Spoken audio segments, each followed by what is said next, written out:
You're listening to another episode of the Coaster101 Podcast. I'm Andrew Stillwell, and I'm joined this week by someone who I am slightly terrified, extremely jealous. There's a lot of feelings I have for this person, but he is the recent completer. I don't know the best way to say this, but of the Global Disney Ride Challenge. Disney Global Ride Challenge. Disney Global Ride Challenge. I was close. But please welcome to the Coaster101 Podcast, Nathan Firesheets. Nathan, what's going on? Oh, just living the dream, living the Disney dream. Yes. I mean, and you weren't even taking a cruise ship at this point. No. You were, but if anybody's been following along on social media or happened to check any most reputable news sites, I feel like you've picked this up, and then some less reputable news sites. Nathan, we were talking There's been a few. So, in case you've been living under a rock, Nathan recently completed a journey around the world, Walt Disney World and Epcot included, but he visited all 12 global Disney parks in 12 days, riding every available ride to him, which I believe amassed to 216 rides in the 12-day period. So, Nathan, I want to go ahead and start. I mean, this is just the most open-ended question. Why? Why? What was your motivation behind this? In the words of Forrest Gump, I just felt like running. It's one just because I could. It sounded like an interesting, cool, fun thing to do. I've explained in a little bit more detail in some other places, but basically I was looking for a vacation for 2023, decided it would be fun to visit all the Disney parks, then saw the $110,000 Adventures by Disney global private jet tour, said I can do it better than that, threw out a concept for a throwing all the parks together in one trip, and then shelved it immediately because China and Japan were still shut down and I couldn't get in. Picked it back up in January when the last restrictions lifted. Frantic couple months of planning, whittling things down a little bit, and just committing to what my options were, and it ended up landing 12 parks, 12 days.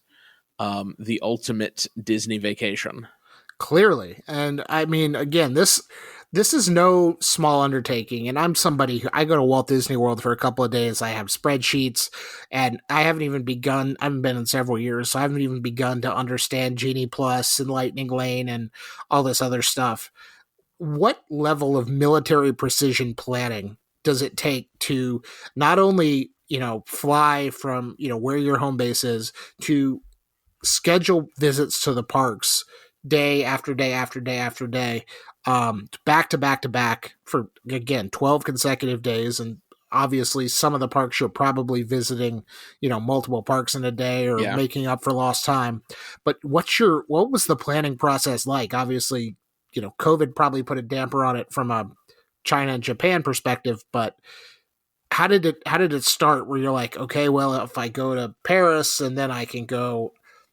Talk me through the planning process. Yeah, so I didn't want to do any extra laps halfway around the world just to make an easier or different starting or ending point.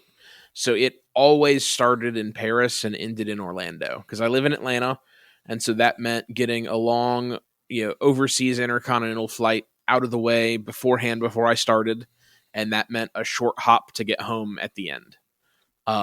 Originally, it was Paris to Hong Kong to Shanghai to Tokyo because that's kind of a more linear flow. But there are no direct flights, or at least there weren't at the time of the planning and the trip between Shanghai and Tokyo.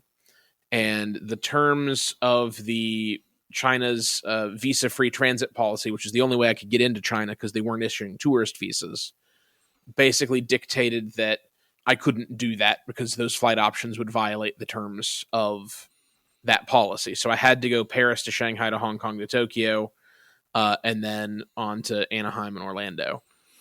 So that basic structure of the trip was always that structure. I did have to trim it down a little bit Mm-hmm. Originally, I was going to have 2 full days each in Shanghai and Hong Kong. But Hong Kong Disneyland isn't open on Tuesdays and Thursdays.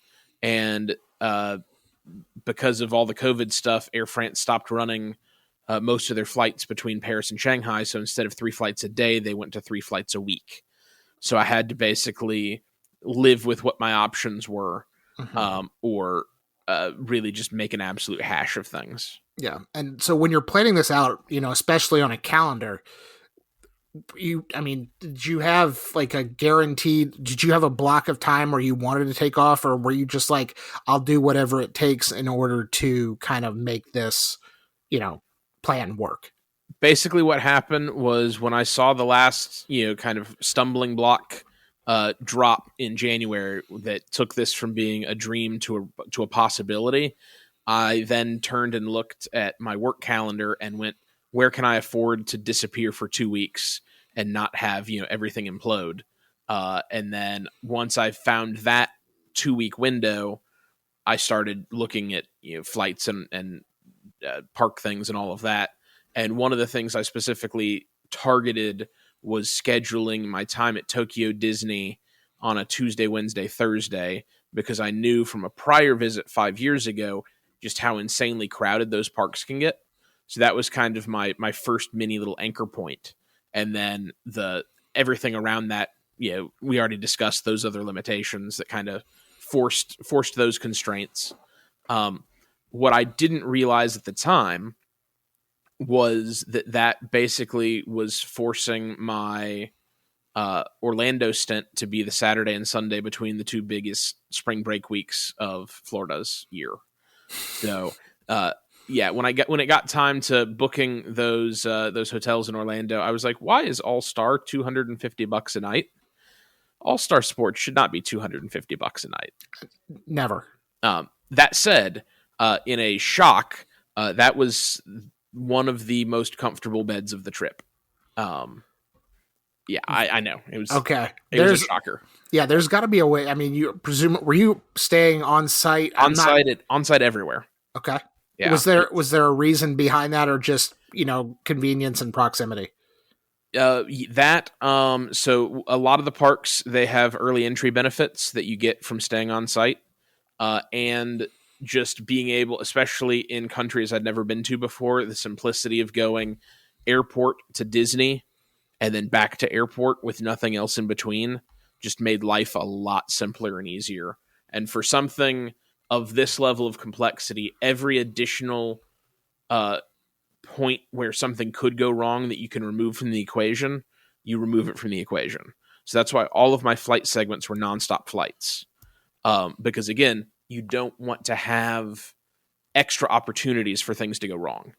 Right. Because the more opportunities you have for things to go wrong, even if the chances are infinitesimally small, eventually over time, statistics, the chances of everything going perfect all the way through just get smaller and smaller and smaller. Right. But what you do is you minimize the number of points where things can go wrong, and you try to plan things so that if things go wrong, they don't go wrong catastrophically, and that you have backup plans in place to navigate around those things. Like when I was in Paris, the transit strike started. Mm-hmm. So my handy dandy little 10-minute TGV ride between the airport and Disneyland Paris was no more. And I had to go back to the airport to get a COVID test within 48 hours of my flight to China to be able to go to China. So, I had to pivot to, $80 Uber ride, and you make those adjustments and you deal with it and you move on. Right. But knowing, okay, here's what my options are. Mm-hmm. And you just do the best you can from there. But it's a lot of planning and a lot of thinking through, what do you do if X bad thing happens or Y bad thing happens? Some of those you can have good options for. Like, hey, if this flight segment gets canceled, there's this other flight after. Maybe it's a red eye. Maybe that would suck, but I could still continue on with the trip or whatever. And then there are other things like, hey, if they lose all my luggage, I'm kind of hosed, I mean, you could buy more stuff, but you're not going to be able to pick things back up and keep going at the pace for that length of trip with no luggage. Right. That's for sure. You can survive, but you're not at that point. Basically the challenge is over. Right. And I know you're a a regular at the U.S. Disney parks. You've completed the Parkeology or Every Ride challenge at Walt Disney World several times. You've done it at Disneyland. Had you been to all of the other international parks, or were there some of your first time visits on this trip? This was first times to everything except Tokyo. In Tokyo, I'd only been one day to each of the parks back in 2018 before I'd started really doing challenge stuff. Okay, so it was just as a normal tourist. Got it. But this was my first visit to Paris, to Shanghai, and Hong Kong. Okay. And I want to go back to that planning for a second. Obviously, when you do something like this, you're going to have, an ideal budget. And again, things are going to come up. And I know you spent, I've read, I think $12,000, which again, far better than the 110. Oh yeah. I mean, granted, you weren't on the private jet, but there were times that a private jet would have been a nice thing to have, but. And a private chef on the private jet. Well, but I think I'll keep my $100,000. That's if it's also just the fair. Same. Okay, but what was when you were planning? Did you have a budget that you were kind of shooting for? That I mean, obviously, it may have either was the 12,000, was it higher or lower than what you kind of had originally anticipated? So I always knew it was going to land between 10 and 15, but I didn't know exactly where in the middle. Okay.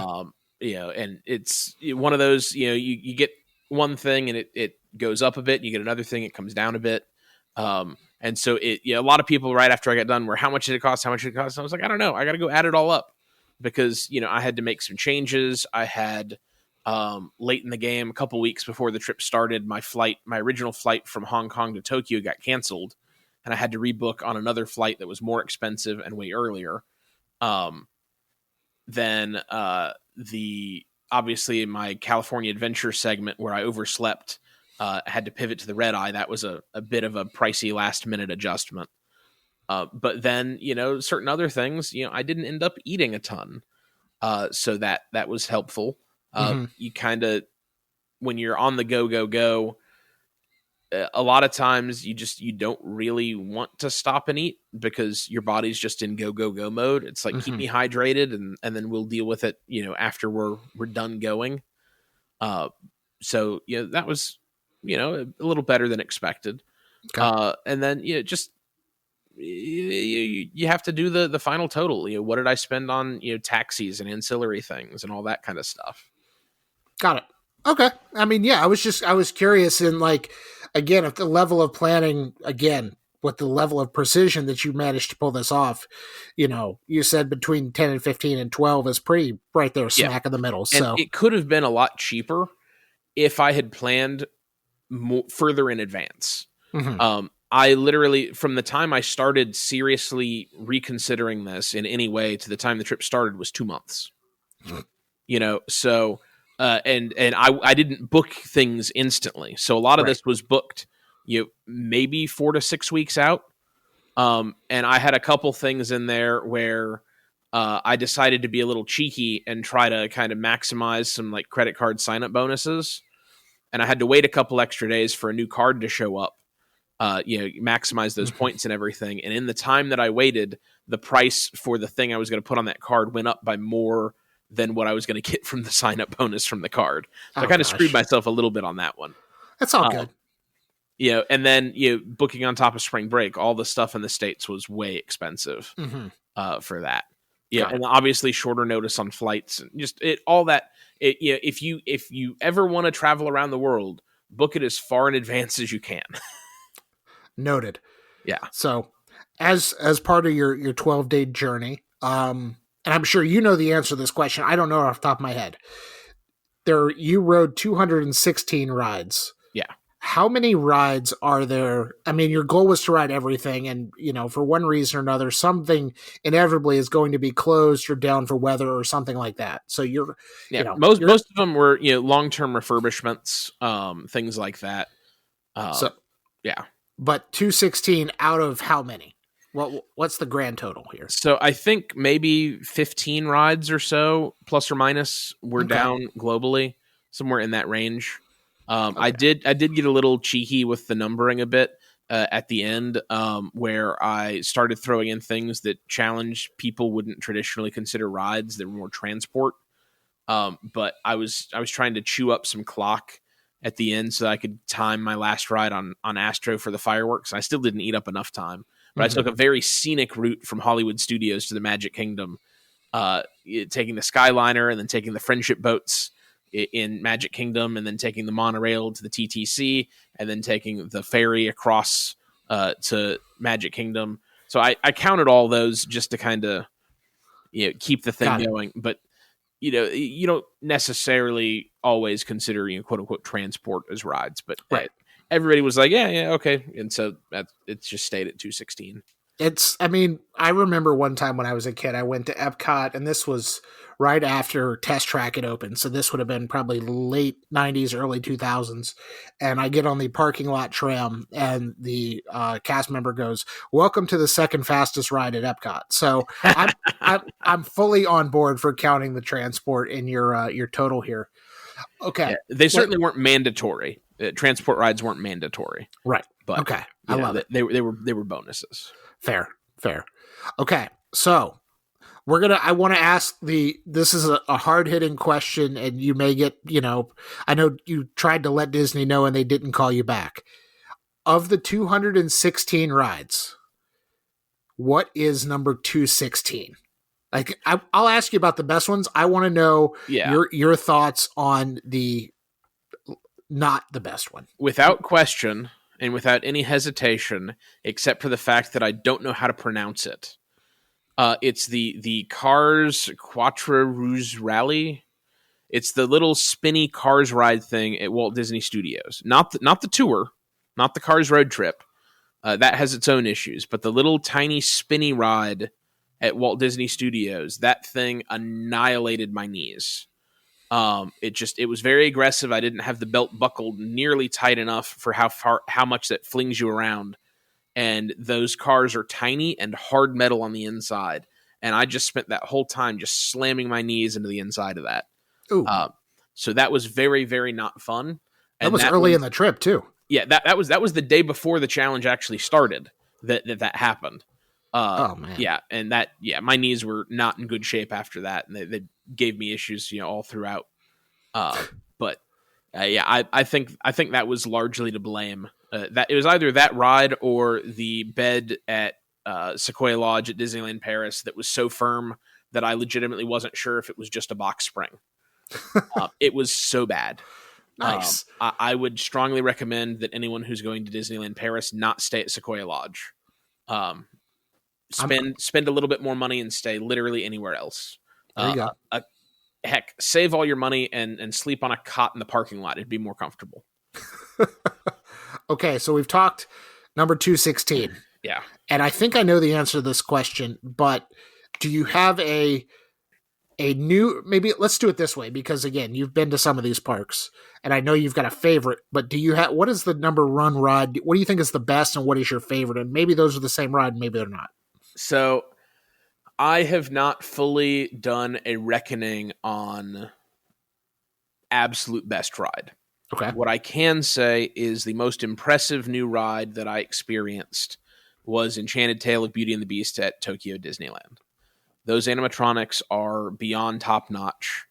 The POVs don't do it justice.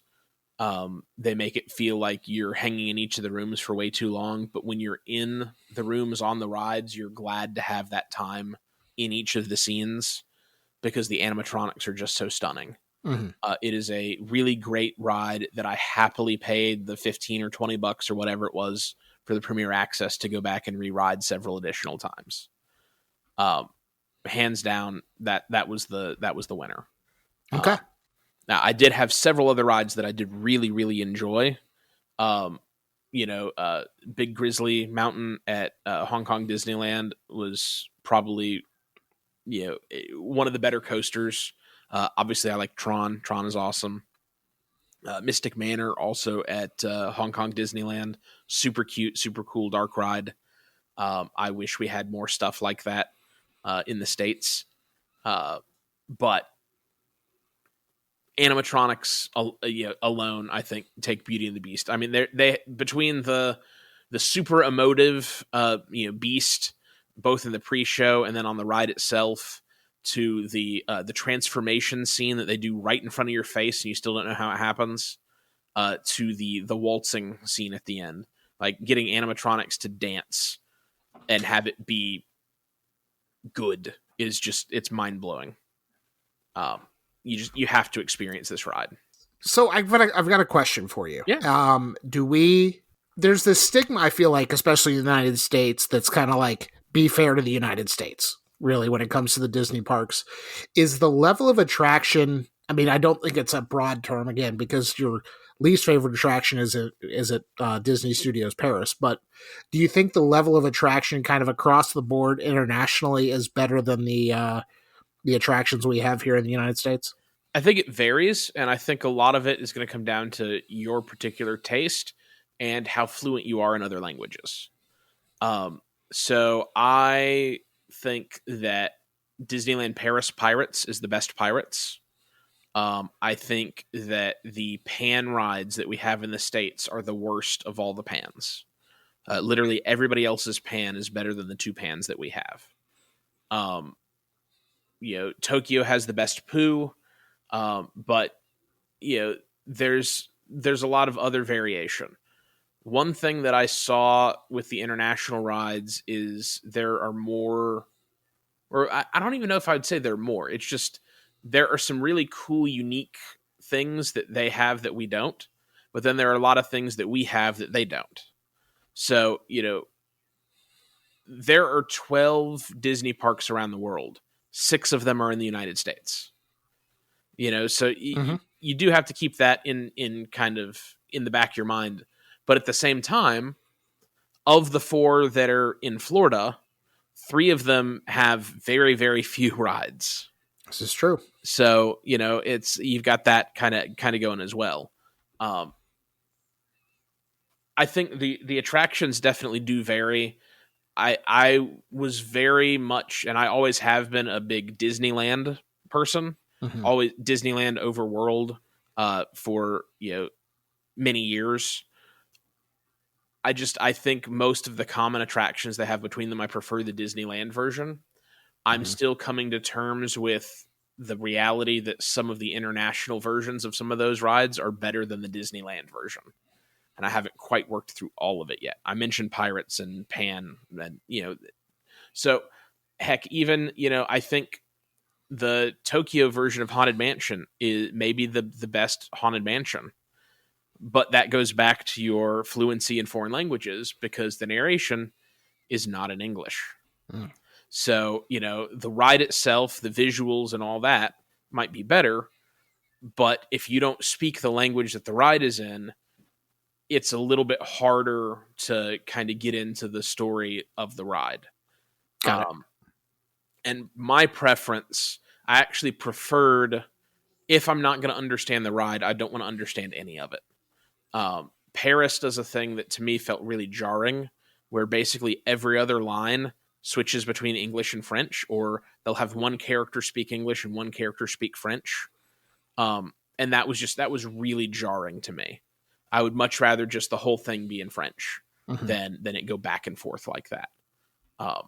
But that's my personal preference and my taste as someone who doesn't speak French or Japanese or, anything else. Yeah. So, your mileage may vary. I hear you.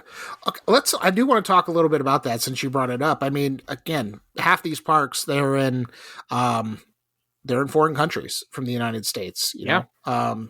I don't know what your level of French or Mandarin or Japanese are, other than maybe the basics. But parlez-vous anglais is the most important thing to know how to speak when you're in Paris, and it works wonders, because most people will either immediately switch to English and you can converse, or they will be like, "Hang on, let me point you in a direction of someone who speaks English," and you go from there. That Paris was not super hard to deal with, especially once I demonstrated the courtesy of asking them if they spoke English in their language. That tended to ensure a lot of friendly interactions, and I didn't really have any issues. Okay. I didn't really have problems in Shanghai. There were a few things that where that there's likely going to be a language barrier, like dealing with the taxi. But if you do what I did and print out the name of the hotel and the address and everything in English and then in the local language, and you just hand that sheet of paper to the taxi driver, that helps.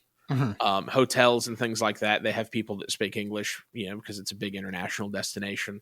So that wasn't super challenging. And then in the parks, a lot of times, I was finding people who spoke English, and if they didn't speak English, they could point me to someone who did. Okay. I had a little bit more trouble in Tokyo, which I didn't remember from my previous visit, but I still managed, relatively okay there. Okay. But in Hong Kong, there's a lot of English because their history with Britain and everything. So that was a bit easier. Got it. Yeah, these are the things like planning this global thing, and I've been out of the country a couple of times, never to an international theme park. Every roller coaster I've ridden is in the contiguous 48 states. Gotcha.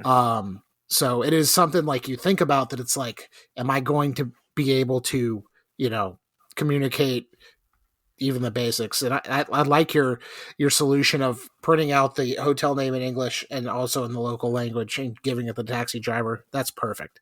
I think that's short of using Google Translate with an international data plan. I think you did it the smartest way possible. Yeah, just for what it's worth, keep in mind that if you travel to China, you're not going to be able to use Google Translate.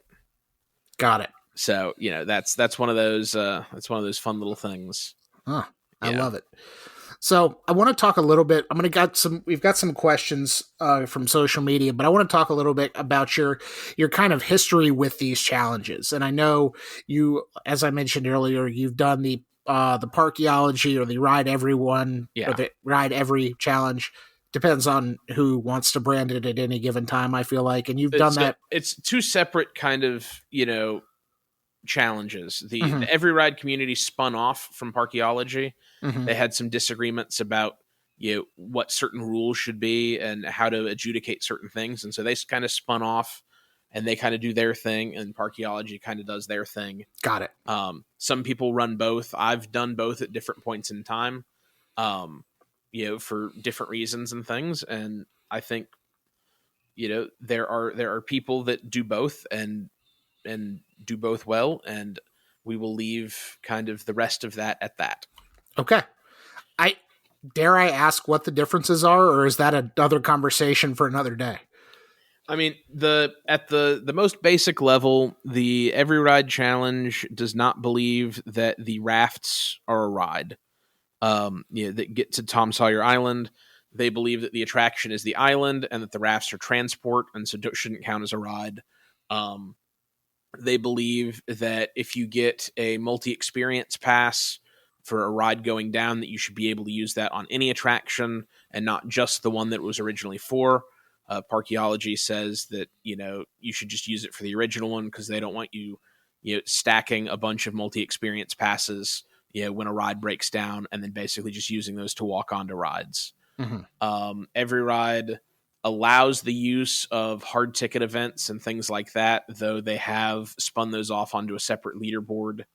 Parkeology says, it's got to be kind of accessible to everybody, normal park hours plus, hotel extended. Okay.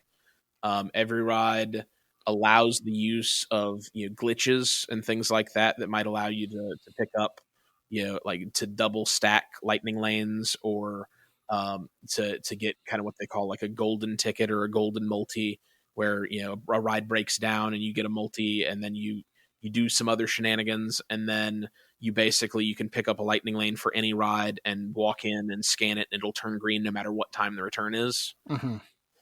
Philosophically, we can argue about all kinds of things, but they tend to be a bit more permissive with a lot of their rules and their adjudication, and Parkeology is kind of stuck with their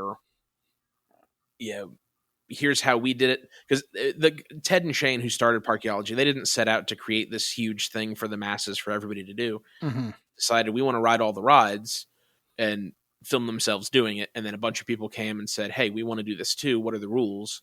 And so they were kind of forced to figure out how to become the adjudicators of this thing. So they said, well, here's what we did, and this is kind of the basics of it. And they've largely stuck with that, over the years. Got it. So there is a whole community of these. Oh yeah, what I'm going to call theme park speedrunners. Yeah, we call it the challenge community. Mm-hmm.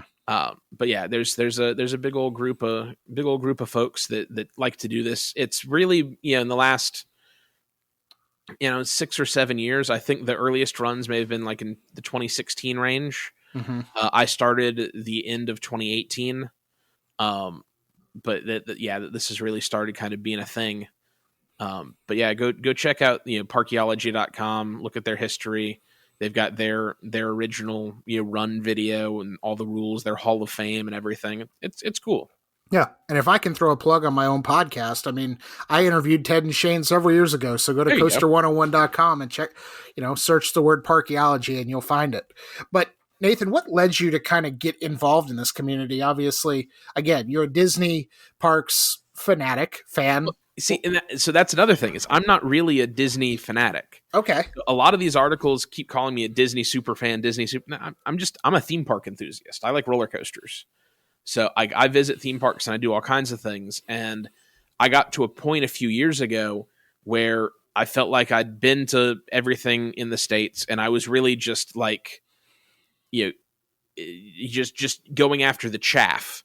I had multiple trips that I planned in like a 6-week span where I was like flying to a city up in the Northeast and then just doing a long weekend just through a bunch of these little parks that have 2 or 3 or 4 roller coasters, stuff I know that I'm not going to love, but just to do it. Mm-hmm. And I kind of did some self-reflection. I was like, this isn't fun.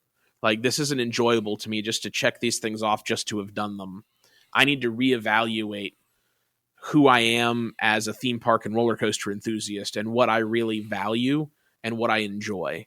And so I decided, I was going to kind of take a little bit of a step back from, essentially credit whoring at that point, and try to kind of figure out what it was that I enjoyed, and visit theme parks and ride roller coasters that I knew I was going to have fun on and not just do stuff just to do it. But in the summer of 2018, while I was still kind of working through a lot of this stuff, I ended up finding myself in LA for work, and I decided to do a day at Disneyland, like I stay an extra day, like finish on Friday, stay a Saturday, go to the parks, then fly home on Sunday. Mm-hmm. And I'd seen the Parkeology stuff. Like I guess I'd followed them on Twitter and I'd seen some challenge things and some stuff, but I hadn't really been super into it. And I get to Disneyland, and for whatever reason, my GPS took me to the Toy Story lot, which is a surface lot, and you have to take a bus to get to the park. So I didn't walk into the front of the park until 8:15. So I'd missed rope drop and all that. But sitting in front of me was a Main Street vehicle. And one of the things I knew from Parkeology challenges was like, hey, those are the things at the Magic Kingdom that always trip people up when they're doing the challenges in Florida. Let me get on that thing. Mm-hmm. So I got on it and I ride it up Main Street, and I'm thinking to myself, I want to see how many rides I can do today. I didn't know the Parkeology rules. I knew you had to ride the rides and take a selfie on the rides, and that was basically all I knew. And then I didn't know how many rides there were. I didn't know at Disneyland, and I didn't know any kind of a plan. I had no plan. I just decided I'm just going to get on this thing and ride it. And I managed to do 50 of the 51 rides that day. And the only reason it wasn't all 51 was because Radiator Springs Racers broke down at the end of the night and didn't reopen. But my phone died like halfway through the afternoon because I didn't think, I need to have spare batteries and all kinds of things. There's so many lessons you learn along the way. Right. So I was just because, again, like I was very fresh and ignorant of all this. And keep in mind, this was my third ever visit to Disneyland. Like I'd only been 2 days before, like one day in 2012 and one day in 2015 or 2016. I don't remember which, but this was my third ever visit to Disneyland. And so like my phone dies and I'm getting these random people like, hey, can you take a picture of me on this ride and text it to me? A few people did. A lot of people looked at me like, holy cow, this guy is crazy. Yeah. But, it was an experience. I made some memories and things. And, at the end of it, I realized, it's like, look, it doesn't matter if I have the pictures. I know what I did. It's not an official run anyways, because I didn't register it. I didn't have all the rules and all that. So it doesn't matter. But that was kind of my first, step. And then I was back in LA for work again in November. And we just had an awful week at this job site. Just nothing went right. And we ended up the last day we were out there on site until like 2 or 3 o'clock in the morning trying to wrap up. And my coworkers literally, they went from the job site, they swung by the hotel, grabbed their stuff and went straight to the airport because they were supposed to have like a 6 a.m. flight. Their flight ended up getting delayed by several hours and they were miserable. But I decided I'm going to go to Knott's, because I had an annual pass, and I go to Knott's Berry Farm and I'm around there and I'm riding stuff and I get, 3 hours in and I'm like, okay, I'm bored with this. I'm not going to do this all weekend. I need to figure something else out. So there, spur of the moment, I buy a 3-day Disneyland park hopper, to go the rest of the day that Friday and then all day Saturday and Sunday, because I was flying home on Monday. And, I go and I pop over to Disneyland. I'm hanging out and I'm like, I'm going to go for one of these challenge things officially the next day. And so I went for it that Saturday. It was in November of 2018. And I got my first ever completion on my first official run. And that was exciting. And then I went to bed and I got up the next morning and I felt pretty good. And I decided I'm going to do this again. And Ted and Shane were gracious enough to not hold it against me that I hadn't pre-registered for a back-to-back run. And they let it count. But I went and I did a second run. Wow. I did the Saturday and then I did the Sunday. And to my knowledge, that was the first ever back-to-back run. But I don't understand how or why I had the stamina or whatever to do it, but that was kind of my entry point. And then after that, I said, okay, I know what I'm going to do now. I'm going to take my 2019, and instead of going around and credit whoring and doing all these other crazy things, it's going to be the year of Disney. And I'm going to get an annual pass to Walt Disney World, and I'm going to try this challenge at Disney World until I get it. And I hadn't stepped foot in Walt Disney World in years. I went one day to the Magic Kingdom when I was 4 years old, and then we had 4 days my senior year of high school on our senior trip, and then I went for a few days in 2013.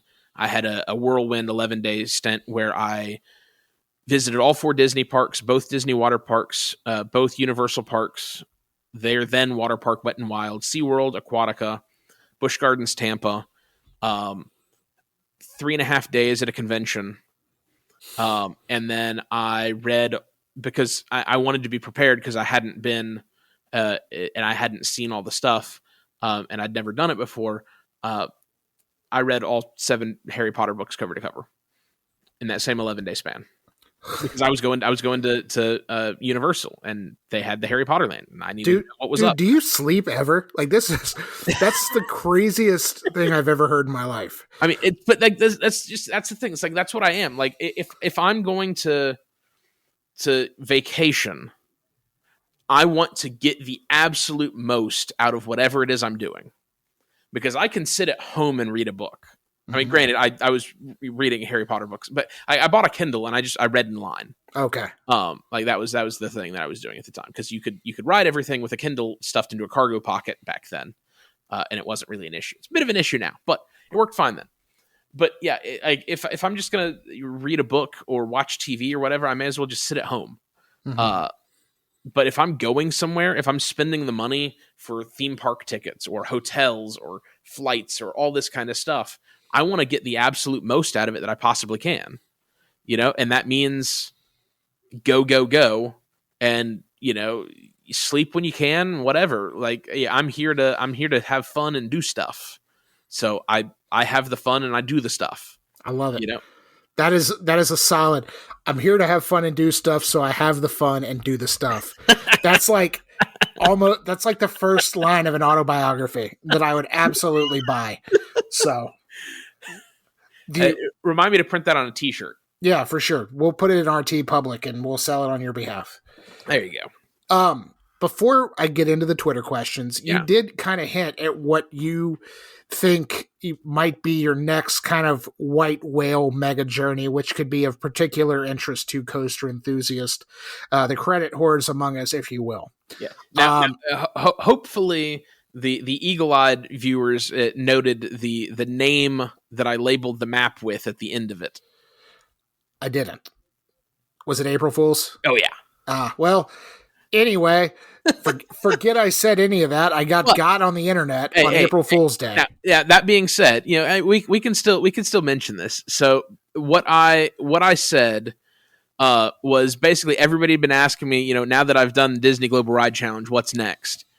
And I said, how about every operating adult rideable roller coaster? Because there are some coasters you can't ride unless you're a child or have a child. Right. From all, I said then 54, but I think the count's actually a little higher.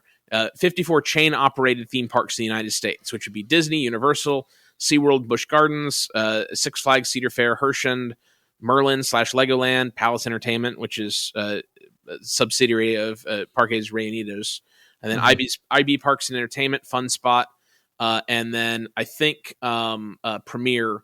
I'd forgotten that Premier still existed, and they have a couple of parks. But basically, throwing that out there, every park, every coaster, a giant 8-week-long mega trip. And so I tried to make it as ridiculous as I could, but without being too ridiculous.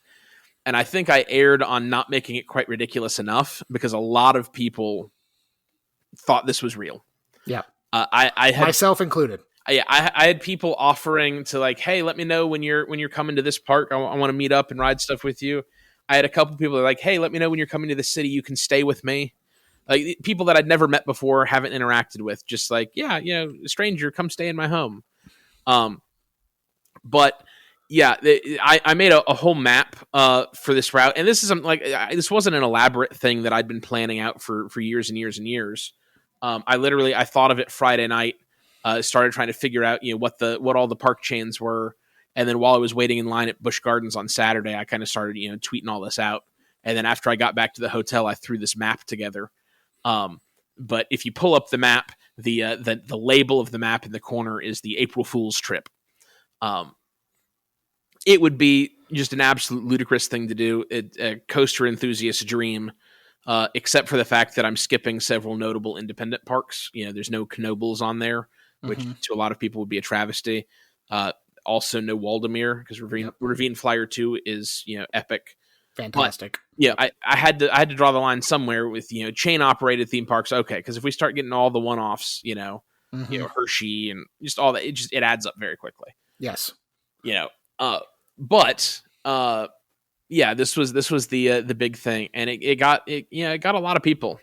There were a lot of people that were very excited about this idea. And I don't think very many of them paid attention to the line where I said the biggest challenge of all won't be the roller coasters, the travel, or dealing with the weather, or any of that. It's going to be trying to stay gainfully employed while disappearing for 2 months. Yes. How much work can I get done via calls when driving or from my phone in line? I'll be perfectly honest with you. I read that and I was like, Nathan just did this 12-day Disney thing where he rode every ride at every park, and he could absolutely do that. And that's what I get for not reading the Too Close. But hey, that would be a really cool trip. So let me know if you make it to Charlotte on it when you can, I'll come to Carowinds and ride with you. It would be really cool, but oh my word, it would be exhausting and expensive. My back of napkin calculation is that it'd be somewhere in the $20,000 to $25,000 range. Now I did do not this trip, but something that looks surprisingly similar in a lot of ways. Back in 2012, my big last hurrah between finishing grad school and starting work full time, I did a 3.5-week coastering mega trip, which included a few days at a conference in New York City. But it was about 2 weeks of coastering on the front end and then about a week of coastering on the back end. And that was kind of a really epic trip. Started in Atlanta, went up through, I think, actually it's, the map behind me has got all my pins from all the places, but Holy cow. Yeah, so I think I started at Beach Bend, and went from there up to Holiday World, and then over to Six Flags St. Louis, the Worlds of Fun, then up through Iowa to Valley Fair and Minneapolis, down through Great America, and just basically went around through Ohio and then back up into through Western Pennsylvania into New York, and then went up into Canada, did Canada's Wonderland, drove to Montreal, did La Ronde, and came back down through upstate New York, and then down the East Coast. That was an insane trip, and I learned a lot of lessons on that trip. Like, I really need to take a rest day about every 5 days, at least. And you've got to watch when you're driving long distances after spending all day in a park. There's just a lot of things. A trip like that is a trip that you do when you're in your mid-20s. And neither you or I are in our mid-20s anymore. No. Like, those days are long gone. It's the cruelest thing in life that when you have the time and the money to do a lot of cool things, you don't have the energy for them anymore. It's true. It's all good. Yeah, but that was certainly an adventure. This would be an even crazier one. I did have the thought, though, that you could do this trip, but break it up into chunks, and you could still stopwatch time it. You would just basically make a rule that says you have to tap in and tap out, or clock in and clock out, right? And go, okay, I'm going to do this segment of the trip, and just the rule is that you have a spot, and you wherever you are where you say, okay, I'm clocking out. The next time you pick the trip back up, you start it from that spot at that time of day, and you clock back in. Yep. And then you keep going, and you could break that trip and do it over a course of 2 or 3 years of eventually getting all of these major coasters at all these major parks. If nothing else, I do think it would be a fun adventure, and the challenge nerd in me was getting excited by the idea of starting in Orlando and trying to figure out how fast I could get all of the roller coasters done in Florida and then get back up into Georgia. And so the thought was, okay, you start at Animal Kingdom so that you can get that 7:30 early entry, go run back and get Expedition Everest. But then you can't park hop until 2 p.m. So what do? SeaWorld. Fun spot. You get a bunch of that stuff, you just blaze through all that you can. And then you come back and you get your park hop Disney stuff after 2 p.m. And it's just like, how do you kind of navigate through all that? Get Universal, get Legoland, get Busch, and then get back up Wild Adventures in Valdosta, fun spot, in Fayetteville, Six Flags Over Georgia, and you kind of go on from there. But I feel like that would be a really exciting, challenging thing to do. It would be fun, but not for 8 weeks. No, that's okay. The good news is, like I said, people had the faith in you that, like, yeah, he can absolutely do this. Yeah, no big deal. The thing is, like, everybody's like, well, what's next? What's next? And I was like, how could I possibly top every Disney park, every Disney ride in 12 days? And well, apparently, this would top that. But yeah, I think this would be a bit much. It's okay. It's all good. All right. Before we wrap this up, I want to ask just a couple of questions that came in on Twitter. Jeff, who is at Elks70, wrote in. He wants to know, what was the hardest part of the challenge? So there were a few bits. I would say, one of the things that I've not talked about too much. I mentioned it on a couple of interviews, but I haven't gone into a ton of detail. And I hinted at it earlier, was my knees. I really banged up my knees early on in the trip, and they gave me a ton of trouble throughout. Like, where just kind of getting around stairs up and down were very difficult. And that was really, really tough, especially because it happened so early in the trip. I wasn't sure that I was really going to be able to power through, and I didn't want to make a big fuss about it. So like, I really didn't publicize it, but privately, I was hurting. That was rough. Second to that was just dealing with a lot of the exhaustion and lack of sleep. And then that came back and bit me in the tuchus when I got to the DCA leg, where my body was like, alarms, yeah, screw those, we're sleeping. That, sometimes you got to sleep just a little bit, right? Yeah. And then Jeff, kind of on the same line, did jet lag hit you hard? I mean, not the jet lag itself, but just the sheer exhaustion. I averaged 4 to 6 hours of sleep a night. So I tried to, get at least that when I was flying. And, I reset okay when I changed time zones. One of the things that you may not realize, or a lot of people may not realize, is I really didn't change time zones that much until the end. So, like, I got to Paris, but I had a couple of days to acclimate in Paris before the challenge started. Mm-hmm. And then Paris to Shanghai was a bit of a reset, but it was a 12.5 hour flight that landed in the evening. So I got my 4 to 6 hours on the flight, and then I landed at 5 p.m. and then went to bed and slept another 4 to 6 hours. So when I woke up in Shanghai, I was actually relatively well rested. And then Shanghai and Hong Kong are in the same time zone. Japan is only an hour off. Mm-hmm. So I had that whole week of the trip where my body was locked in on that time zone. And then I had the long, overnight flight from LA, or from Tokyo to LA. And I thought I did pretty well resting on that, but 12 hours at Disneyland, man, like, getting off of an overnight flight to 12 hours at Disney, it kicked my butt. And mm-hmm. I was not ready to reset to Pacific time like that. Like that was the leg that got me. Perfect. For sure. All right. And then Allie writes in, and she goes, even though you were very prepared for this challenge, what surprised you most when completing it? Okay. So the thing that surprised me the most was how quickly and rapidly people jumped on board and were excited to follow along with this thing. I'm guessing that the question was leaning more towards, travel logistics and things like that. But the real shocker for me was literally thousands of people jumping online to support me along the way. Like I had no expectation of that at all. I figured that once I completed it, that I'd get a little bit of traction and interest. Maybe after I made a video and put it out, that maybe that could gain a little bit of traction.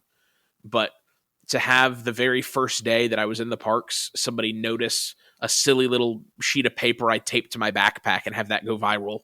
And a lot of people don't realize that was only on my bag that very first day because it rained, and the little sign that said, hey, I'm doing, all the rides in all 12 parks, that got ruined. Mm-hmm. So it was just the serendipitousness of somebody behind me waiting to get into Disneyland Paris that snapped a picture and sent it to their sister, who then posted it, that a lot of people found out about this. Mm-hmm. But then so many people jumped on board and were so encouraging, so supportive. And when I had those moments where I was feeling discouraged, or it looked like the time and the things, they weren't going to work for me, or I'd slept through all my alarms at DCA, everybody was so positive and uplifting and encouraging and supportive. And I'm reusing the same words, but it doesn't matter because people were awesome. That's awesome. And I was so surprised and unprepared for that. And then to even go a step further and have all the cast members literally around the world knowing what I was doing and encouraging me along the way. I've told this story a couple of times about the cast member in Hong Kong that I was just asking where the Premier Access entrance for their RC Racer was. And he was like, oh, yeah, it's right over here. I'll show you. And he started asking me where I was from, what I was doing. And I started telling him. And he was like, oh, that's you. Like, I know you. I follow you. And he knew what I was doing. And he was so excited. And he started telling all of his other coworkers, like, this is the guy that's doing the thing. And it blew my mind that there was a cast member in Hong Kong that knew what I was doing. And they're more. They're and just everywhere. And it's so crazy. So many people. And everybody was just so great and so gracious and so awesome. And that was my biggest surprise. Love that. And then the last question from Twitter, and then we're going to wrap this up. This is JP. who wants to know, if you could only visit one Disney park for the rest of your life, which one would you pick? So that is an easy question. The answer is unequivocally the OG Disneyland in Anaheim. It's got the most rides, it's got the most history. Yeah, it's the park that Walt built and he walked in. Still got 11 opening day rides. And then most of the rides it has are the best or the better versions of the rides. Certainly better, in my opinion, than the ones that they have in Florida, and easier to get to than the ones overseas. It's got such a variety of things, from the old school classic stuff, those originals, to new rides, like Rise of the Resistance and Mickey and Minnie's Runaway Railway.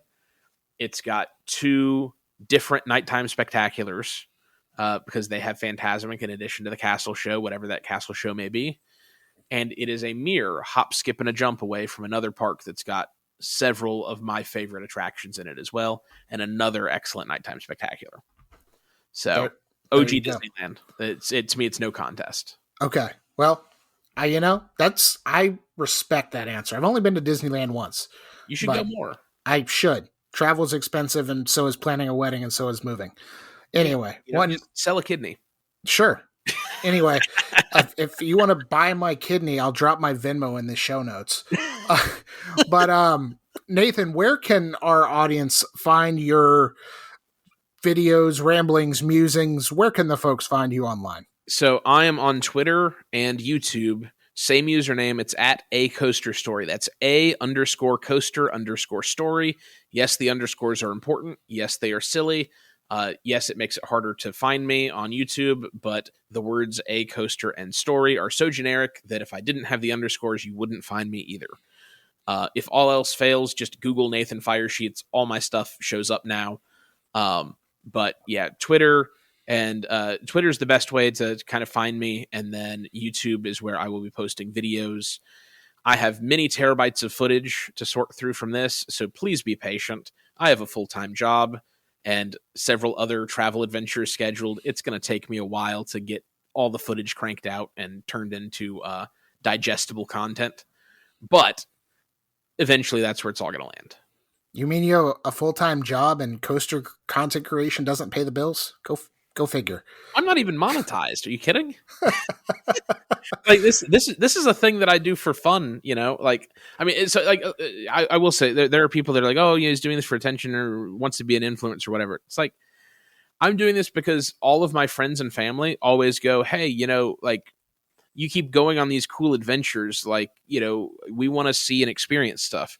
So I bought GoPros before I went on my coastering trip to Germany last summer, so that I could film a bunch of stuff and show people, like, hey, this is the stuff that I'm experiencing. Like, I'm not out to do this to be like this big famous coastering YouTuber or whatever. Like, I do this stuff because it's fun. I enjoy it. Hey, man, it's just, welcome to the club. That's the way to do it. And it's the the business of fun, and theme park's supposed to be fun, and that's what it's supposed to be. So yeah. That said, if somebody wants to sponsor me, hey, look.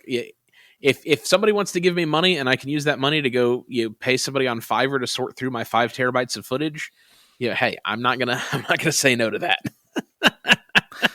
Fair enough. I will also drop my Venmo in the show notes if you want to send me money so I can give that to Nathan, maybe or maybe not. Whatever. Awesome. No, put that in your Disneyland fund. You need to go to Disneyland more than I need a Fiverr video editor. Fair enough. All right, Nathan Firesheets, thank you for joining us on the Coaster101 podcast. Yeah, thanks for having me. This was super fun. But after you follow at A_coaster_story on social media, make sure you follow Coaster101. We're at Coaster101 anywhere you can consume the platform. We also have a website, Coaster101.com, with if you don't like the ramblings of this podcast and you made it this far, I'm a little confused. But, some people prefer the written word, and that's what Coaster 101's for. If you're listening, make sure you're liking, rating, reviewing, and subscribing on Spotify and Apple Podcast. And thanks, as always, to Justin Mabry of JMMD Music Design. Actually, JMMD Entertainment. They just changed their name. I'm going to remember that eventually. But they did our theme music, and it's great. So go check them out as well. But that's going to do it for this week's episode of the Coaster 101 podcast, and we will talk to you again soon. See ya.